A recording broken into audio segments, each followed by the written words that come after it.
A kú dédé àsìkò yìí ẹ̀yin èèyàn mi. Mo kí ọkùnrin, mo kóbìnrin, mo kí ọmọdé, mo kí àgbàlagbà. Fáfàní ẹ̀yin tí ẹ ń wò mí ní ìgbà àkọ́kọ́, káàkiri àgbáńlá ibi tí tẹ́ bá ti ń wò mí.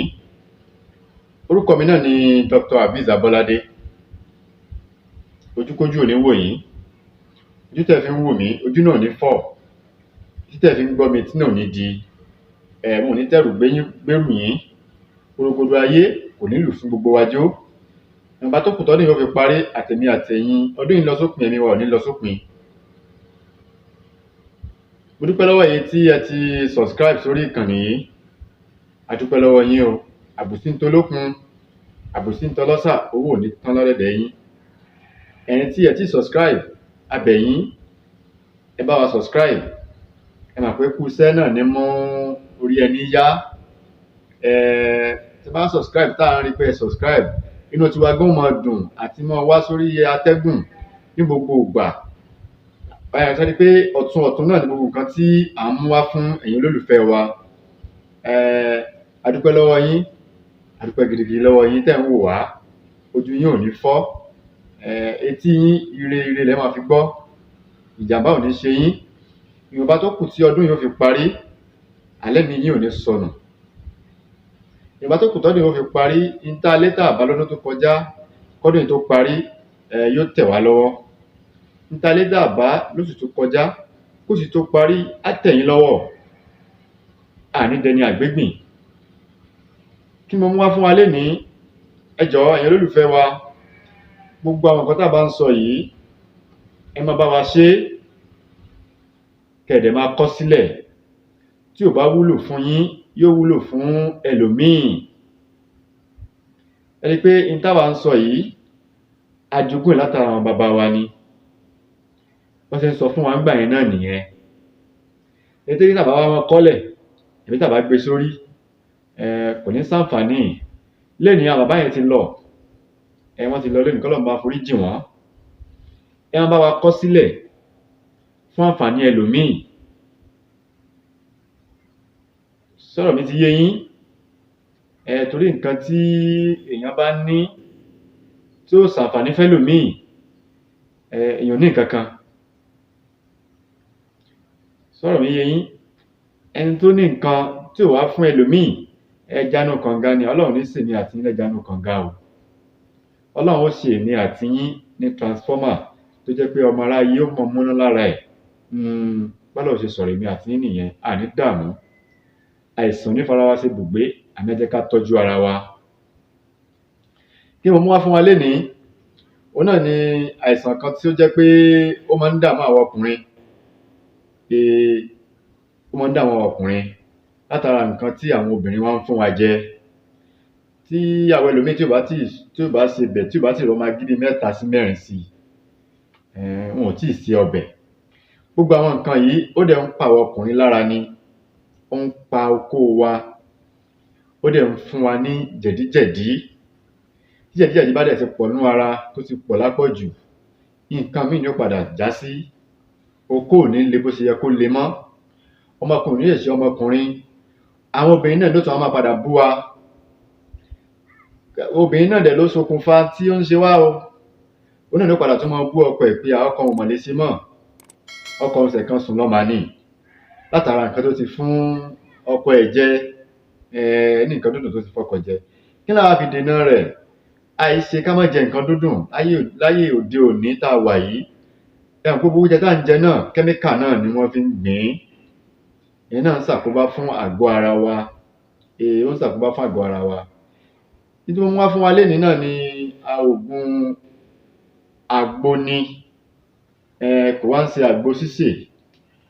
Ní tá a lọ̀, tá a sá tó gbẹ, tá a wá dà sínú omi. Ṣó ti yé yín? Tí mo mú wá fún wa lénìí nìyẹn. Àgbo alẹ́ tó kó ọkùnrin ò bá le mọ́, bóyá wọ́n mú okó ẹ̀ ni, wọ́n mú okó ẹlòmíì. Àtèmi àtẹ̀yin, àní rí ìjà obìnrin o. Àwọn ọmọ okó ẹlòmíì dáadáa, ẹni tó máa mú okó ẹ̀, tí ò ní lè ṣe nǹkan kan mọ́. Ipá pin nìyẹn. Àbí tọ́kùnrin bá ti lè tí ò lè ṣe bó ṣe yẹ kó ṣe mọ́, kí ló tó kù? èèyàn dẹ sínú ìwé nìyẹn. Ọlọ́run ní ṣe wá lẹ́ sínú ìwé. Kí la wá wá? Ẹ jẹ́ ká lọ wá èso páńdọ̀rọ̀ tí ò tí ì gbó, tí ò tí ì tóbi púpọ̀. Èso páńdọ̀rọ̀ àti kákándóró àti àlùbọ́sà áyù. Kí la ń pè ní kákándóró? Òun ni ginger. Òun ni à ń pè ní kákándóró. Garlic òun ni àlùbọ́sà áyù. Ṣé rí kákándóró tí ò tí ì gbẹ, jẹ́ ká gún un mọ́ àlùbọ́sà áyù àti kákándóró àti orógbó pẹ̀lú ọ̀gẹ̀dẹ̀ àgbagbà. Ọ̀gẹ̀dẹ̀ àgbagbà tí kò tí ì gbó, tí kò tí ì gbó púpọ̀. Ẹ jẹ́ ká gún papọ̀ mọ́ra wọn. Bí a bá ti wá gún papọ̀ mọ́ra wọn tó ti kúnná, ẹ jẹ́ ká sá sóòrùn. Àsìkò ẹ̀rùn la wà yìí. Ẹ jẹ́ ká sá sóòrùn kó gbẹ. Ẹni tó bá ti gbẹ, ẹ jẹ́ ká lọ̀ ọ́. Ṣá ti lọ̀ ọ́? Fún àwa tí a bá kí ń mu ọtí, torí ìta lọ̀ yẹn, ẹ jẹ́ ká dà sínú omi. A lè dà sínú omi kan tá a mọ̀ sí omi ògì. Àwa tá a bá mu ọtí, ẹ jẹ́ ká dà sínú ògógóró. Bá ti fẹ́ máa lò ó, a lè dà sínú ṣìnáàpù náà o. A lè dà sínú ọtí ìbílẹ̀. A lè dà sínú 7up náà. Sọ̀rọ̀ mi ti yé yín? Èyí tó bá rọ̀ wá lọ́rùn ni. Èyí tó bá rọ̀ wá lọ́rùn, òun ni. A pé dandan kẹ́ ẹ dà sínú ọtí o. Fún àwa tí a bá kí ń mu ọtí, a ní dandan ká dà sínú ọtí. Ẹni tó bá mu ọtí kó dà sínú ọtí. Ìwọ tó bá kí ń mu ọtí, ẹ jẹ́ ká dà sínú 7up àbí omi kan. Sọ̀rọ̀ mi ti yé yín? Kò jù báyìí náà lọ. Ìyẹn fún alẹ́ tested okay ni, alẹ́ tó confirm ni. Ọlọ́run á jẹ́ kó bá yín lára mu. Ẹ má gbàgbé àti subscribe sórí ìkànnì yìí. A bẹ̀ yín ni. Ní tá a fẹ́ lọ́wọ́ yín olólùfẹ́ wa náà nìyẹn. Ẹ bá wa subscribe, ẹ bá wa share fídíò yìí káàkiri. Ẹ bá wa like, ẹ comment tí ò bá yé yín ní àwọn nǹkan tí mo sọ kalẹ̀ yìí. Ẹ láǹfààní àti béèrè, ẹ comment, ẹ message mi. WhatsApp number mi 080 53 13 31 42. Iṣẹ́ alẹ́ yẹn kò jù báyìí náà lọ. Ọlọ́run á fún wa ṣe o. Ọlọ́run á jẹ́ kó bá wa ní ara mu. Ẹ̀yin tẹ́ ti subscribe, mo dúpẹ́ lọ́wọ́ yín o. Mo dúpẹ́ gidigidi lọ́wọ́ yín. Owó ò ní tán nílé yín. Owó ò ní tán lọ́wọ́ yín. Owó ò ní tán lápò yín.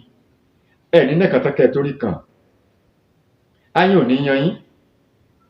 Ọ̀nà ò ní nà yín. Torí ẹni tí ayán bá yán ló ń kú sójú iná. Ní kú sójú iná. Táburú bá ń bọ̀ níwájú, ní bá. Tó bá ń bọ̀ lẹ́yìn náà kò ní bá yín. Ẹ̀yin tí ẹ ti subscribe, gbogbo wa pátápátá, ìjàmbá ò ní ṣe ẹnìkọ̀ọ̀kan nínú wa.